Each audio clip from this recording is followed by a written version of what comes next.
So today I'm here to talk about all the books that I read during the month of January. January was an amazing reading month for me. I am so happy with how it went. First of all, I got to read so many books. I read 10 books and then I also read 4 comics, but I'm not going to include those right now because I'm going to be doing like a whole quarterly comics wrap up later after the first quarter of the year. I also had 1 DNF and then I had an audiobook that I've been listening to. Shocker, I know, I never listen to audiobooks, but I have been listening to an audiobook this month. It got returned back to the library before I could finish it, so I have another hold placed on it. You'll probably be seeing that in my February wrap up. But anyway, today we're talking about January. So in January, as I mentioned, finished 10 books, 1 DNF, and so many of those books were amazing. I read so many 5-star reads. Great. I also had one of my least favorite books that I've ever read in my life. So that'll be interesting to talk about too. If you didn't know, I started a Twitter account, I linked it down below, and I have been reviewing every book that I've read during 2020 so far. So all of these books have been reviewed on my Twitter and on my Goodreads. On Twitter, it's just like kind of a little like couple sentence little blurb thought about what I thought about them. But on Goodreads, I go into more detail about everything. So make sure to follow me on both of those too so that you can see like my more in-depth thoughts as I'm reading them instead of waiting until the end of the month.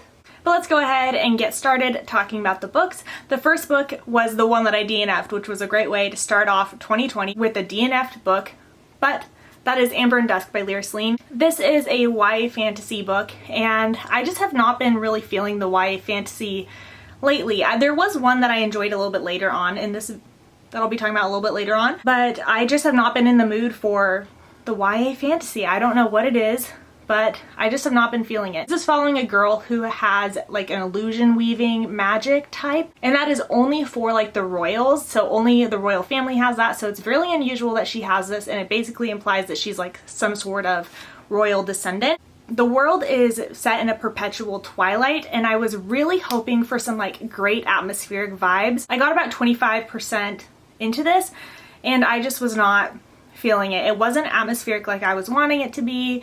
I just didn't really connect with many of the characters. It really felt like they were spoon feeding us information, which I don't really like. I do think that this is a good one for more of like the younger end of YA, so kids that are just coming into the YA age range. I think this would be a good one for them to pick up. I'm not sure about the content though, because obviously I didn't finish it, so maybe look that up if you're going to be recommending it to someone who's like 14 or so. Make sure to like look up the content, because I'm not too sure about the content of this one since I didn't finish it. Then the next book I read was Catwoman Soul Stealer by Sarah J Maas, and I really enjoyed this book. After reading Wonder Woman Warbringer, and I did not like that one, I was kind of skeptical going into any of these other DC Icon books, but I'm really happy I read this one. I still don't think that I'm going to pick up either the Batman or the Superman ones, because I don't think that I'll love it, but I did really enjoy this one. This is following our Catwoman, and she's been raised in like the poorer parts of Gotham, and she basically is single-handedly raising her younger half-sister. So in order to continue supporting her younger sister, she has joined one of the girl gangs in the city, and they run like a fighting pit, and so she has entered into this fighting pit, and so that's how she gets money, is by like the bets that people place on her and by winning these fights. She ends up getting arrested and getting stolen away by this like assassin school group people, and they like take her away for I think 2 years to go train at this like school place to be an assassin. And so this is following her story as she's come back to Gotham. Now she is like wealthy, she has like all the resources in the world, and she's trying to like protect her city, but also she's like stealing stuff and like being normal Catwoman. I definitely think that the characters were the strongest part of the story. I really enjoyed Batwing a lot. He was just such like a pure wholesome character, and I really liked him a lot. A couple things I thought that could have improved this book was a little bit more backstory about Selina's relationship with her sister, because I feel like that would have created more of an emotional connection between the reader and the bond that she feels to her younger sister. I also think that this book could have used a lot more time in edits. I feel like it was almost a little bit rushed putting out, and I think that there were some things that could have been like fixed with a little bit more editing, especially if they would have added like another 100 pages or so. I think it really would have benefited the story and made it more complete. One other random thing that I hate is when books just tell you about like how dangerous a person is, how how dangerous a villain is, and they never show you them doing anything that's like makes you scared of them or makes you like question them at all. And that's how this was with Harley Quinn. They constantly were reminding you like that she's a weapons expert, she's so unstable, you can't trust her because of this, but she's so skilled with all these different kinds of like weaponry and all this stuff. But they never really showed any of that, like of her actually being a weapons expert or actually being unstable. And so I wish they would have given us a little bit more of that. And those are things I think that could have benefited from like another 100 pages. Overall, I thought this was really entertaining and definitely a good one to pick up if you're just looking for some like fun superhero content. And I gave this one 4 stars. Then for my first 5-star read of the year, it was No Exit by Taylor Adams. This is a suspense thriller and it was so good. I am just so happy I finally picked this up. I found this off of a recommendation from Kayla from Books and Lala, and I'm so happy I picked this up. It is following a girl who just found out that her mother has, I can't remember if it's pancreatic cancer. I think it is pancreatic cancer. And she kind of left off with her mom on a really bad note. And so she is like trying to hurry and get up to where her mom is at the hospital to like kind of like reconcile things with her. And on the way there, she has to go through like this mountain pass and it's this crazy blizzard. And she ends up getting stuck at a rest area and she has to basically wait because they closed down the whole highway because of the snow. She just has like a little compact car so she can't like drive through the snow. So she's stuck at this little rest stop with some other people who are also like kind of waiting out the storm. And while she's at the rest stop, she ends up discovering some sort of secret about a missing child. And it kind of goes from there. I'm not going to say anything else, but holy moly, so suspenseful. I just was on the edge of my seat the whole time reading this. I just did not want to put it down. I read it in I think 2 sittings because I just was like wanting to know what happened so badly. This is definitely one of my favorite thrillers that I've read so far since I've like kind of started exploring the genre a little bit more. And I highly recommend it. Super great. I will say there wasn't like any crazy shocking plot twist, which usually is why I would give a thriller 5 stars, would be if it really took me off guard with like a crazy plot twist I didn't see coming. And this didn't really have any of that. I kind of saw what was going on with it. But because it was so suspenseful, so atmospheric, that's why I ended up giving this one 5 stars, because it was such an entertaining book. It's just a really great thriller if you're looking for a new one of those, especially during the winter season. So this is a great one. Then I buddy read The Andromeda Strain by Michael Crichton. Crichton, I think is how you say his last name, and I gave this one 4 out of 5 stars. I buddy read this with my sister. This is a science fiction suspense thriller type book. It is following a disease from outer space that scientists are working like around the clock to try to figure out what's going on with it, what is it, how do we fix it, how do we stop it from spreading. That's what this book is about. It's very science-y, very like jargon heavy, but not to the point where you can't really understand it. I still think it was pretty digestible to like an average reader like me who's not scientific in any way. So I think that it was still like a really great book because of that. It's pretty rare for me to find a book that is like really science heavy that I still like can understand just fine, and I thought that that was really great. It is a little bit dry in the writing style, but it was short enough that I was able to keep myself like entertained and keep going with it and not be getting like bored by it or anything like that. So I do think that this was a really interesting one. I definitely am looking forward to reading more by Michael Crichton in the future, especially Jurassic Park. Next up, I've got King of Scars by Leigh Bardugo. First of all, I'm so happy that I finally read this because it has been on my like top of my TBR since it came out. So for more than a year, it's been like my priority book. Obviously, it wasn't really that big a priority because I just now got to it. This is I don't really know how to talk about this book because this is the first book in a new duology about Nikolai from the Shadow and Bone series. I'm going to talk about this without giving out any spoilers for either the Shadow and Bone series or King of Scars, so you don't have to worry about any spoilers if you haven't read even Shadow and Bone. There's not going to be any spoilers about that. But I will say I highly disagree with the fact that this is a new series.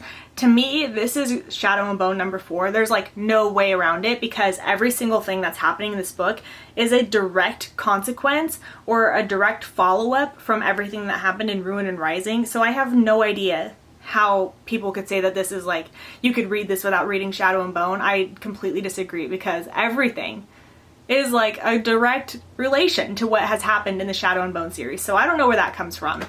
Also, this is not a Nikolai book either. This is just a follow-up. It's covering a bunch of different characters. Nikolai is probably the least of the characters it follows, so whoever pitched the marketing for this book did not do a good job at all. I don't know why they pitched it the way that they did, because it does not make any sense. I ended up giving this one 3 out of 5 stars, so it wasn't horrible, but it wasn't anything good either. To me, a 3-star is like right in the middle of the road. I didn't hate it, but I didn't love it either, so I did enjoy being back in Ravka. I thought that it was really cool to be back in like the original Grishaverse country, and I really liked Zoya in this book. She was like what really carried me through.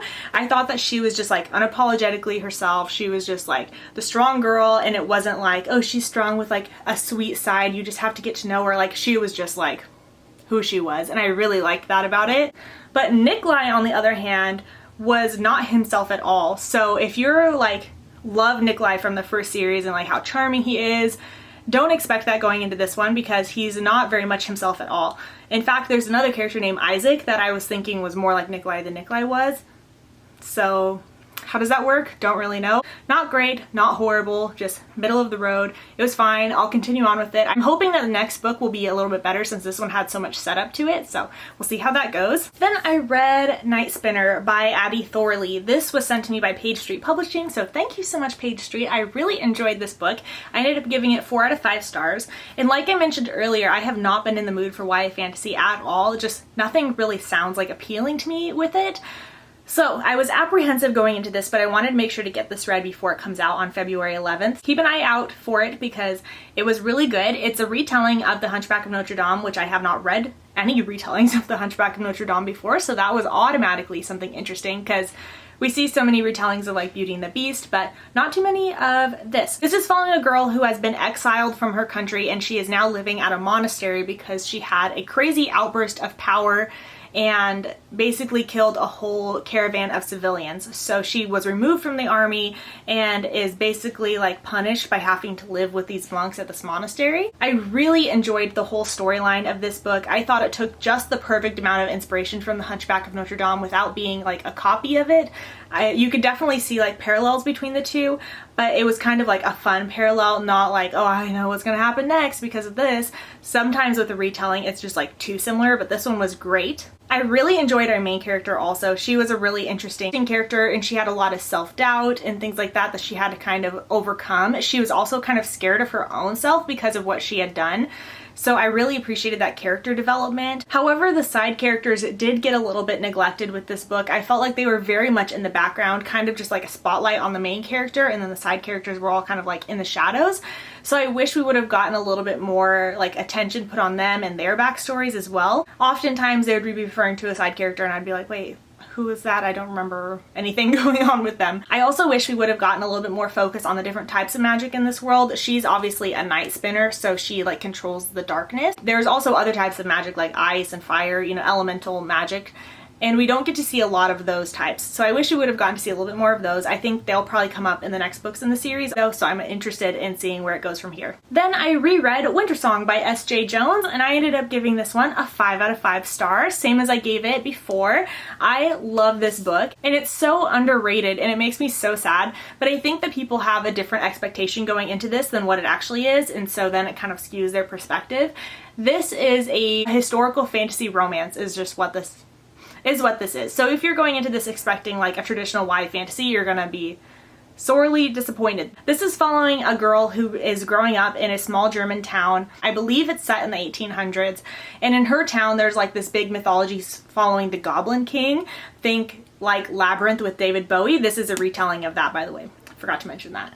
So there's this big like mythology lore surrounding the Goblin King, and he is going to be searching for a bride like around, this is like the season that the Goblin King will be riding and searching for his bride, and her grandma is very superstitious about this Goblin King. But she ends up getting taken by the Goblin King and going into the underground, which is basically under the ground, and it's like the Goblin Kingdom. This is following her romance with the Goblin King, and I just love this book. It's so lyrical and mysterious and like haunting.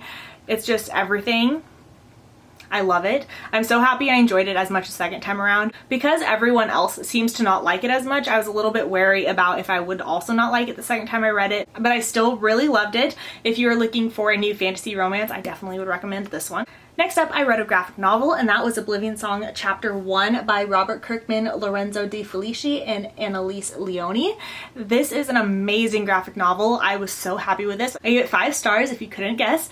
This is a science fiction graphic novel following a man in Philadelphia, and basically 10 years ago this crazy thing happened where a big section of Philadelphia, all the people who lived in it, disappeared, and they were taken into a place called Oblivion, which is basically a parallel universe. His mission is to try to get these people back. So he has been traveling into this parallel universe and pulling people back in, but it's like crazy over there with like these crazy monsters and all this stuff. And it's basically trying to figure out what is happening, why did this happen, how to stop it from happening again, how can we help the people that we bring back to like acclimate to the real world, because for 10 years they've been living in this like crazy monster city. So definitely recommend this graphic novel. I haven't continued on with it, but I've heard that they keep getting better and I'm so excited to continue with it. I actually bought the second volume already so I can continue, but I just really enjoyed this a lot. And another 5-star read I have With the Fire on High by Elizabeth Acevedo. I am so happy that I finally read this book. This has been one of the books that it just keeps like pulling to me. I mean, this is my favorite cover that came out in 2019 and I'm just now getting around to reading it. It is so beautiful. Just the book itself is like gorgeous. I mean, that's underneath the dust jacket. But this is following a girl named Imani, and she is a senior in high school and she has a 2, almost 3-year-old daughter. So she got pregnant really early on in her freshman year of high school. So she's kind of had to just basically accept like this is her life and people are going to judge me about it and learn how to deal with that. She also lives with her grandmother who raised her. So now her grandmother is kind of searching for her own identity also, because she spent her entire life raising Imani's dad and then raising Imani, and now she's helping Imani raise Emma. So it's been a whole thing. So she's had a very difficult life also and not gotten a lot of time to herself. Imani is trying to work through the different struggles of being a teen mom while also being a student, trying to figure out if she's going to go to college, but then also managing her passion, which is cooking. She loves to cook, and the opportunity at her school opens up for her to do a study abroad program in Spain with a culinary arts class that her school is offering. So she is really wanting to go, but she's not sure. Her family can't really afford it, so they're trying to figure out some sort of fundraising. And that is basically the premise of this book. This had absolutely every single thing that I could ever want out of a contemporary. It had a discussion about really important topics. It had cooking. Anything with food, I'm like all for. It had travel, which I love that. It had a great relationship with her family. She had a great relationship with her grandmother, where her grandmother wasn't mothering her child for her, but really trying to show her like, you need to be this child's mother, like I'm not her mother. But still being helpful at the same time. Also had a really sweet little romance. The romance is not the main plot of this book. Definitely the main plot is following Imani and her journey, so really appreciated that. It was just like a little bit of romance, but not a ton. There's nothing much more I could say about this story. I just loved everything about it. I loved all the characters. Imani was so great. I just loved following her. I loved her relationship with her daughter and with her grandma, and I loved everything with cooking. Like, that was like my favorite part of this book. I love the cooking. I'm definitely thinking about doing a video recommendations at some point where I like talk about all these different books about food, because they're like my favorite things. So definitely would recommend this one if you're looking for more books following that sort of storyline, but this one was so good. Then I reread Red Rising, which, guys, I just don't know how I could love this book anymore. I am just obsessed with it. I read it for the first time in 2019. I read the whole series and I wasn't sure if I'd still love it as much, so I was kind of scared to read it the second time, and I'm so glad that I did, because now I know this book has such like readability potential for me. And I've immediately started into Golden Sun now because I just like need more Red Rising. I just love everything about this series. I've talked about it a million times, so I'm not going to say much more about it, but I just wanted to let you guys know I still love it just as much the second time, and I'm so excited to continue on with my reread of it. Okay, now for this one. The last book I read in January was Flowers in the Attic by V.C. Andrews, and guys, I hated this book. I gave it 1.5 stars because I don't really know how to talk about this book, basically. This is set in the 50s and it's following a family of obviously parents and then their kids. They've got 2 older children, the oldest boy, a girl, and then 2 younger twins, also a boy and a girl, and this is told in the perspective from the older girl. I believe she's about 11 years old when her father suddenly dies in a car accident and leaves them like basically with nothing. Obviously at this time period in the 50s, it was hard for a single woman to support a family this way. So the mom ends up trying to reconcile with her parents who are very wealthy but have disowned her, and trying to find out if she can come back and live at their family estate. Now the catch is that her parents do not know that she has any kids. She ends up telling her mom that she does have kids, but she cannot tell her dad because her dad is the one who disowned her, and the dad is the one that has like the worst relationship with her, and we come to learn about why a little bit into the book, so I'm not going to spoil that for you guys. But basically their whole family goes to live with the estate, but she tells the kids like, we need to hide you guys away so that your grandpa doesn't know about you until like I restore my relationship with him and he'll put me back in the will. He's gonna die soon because he has a heart disease and it'll only be for a little bit of time. I'm gonna hide you guys.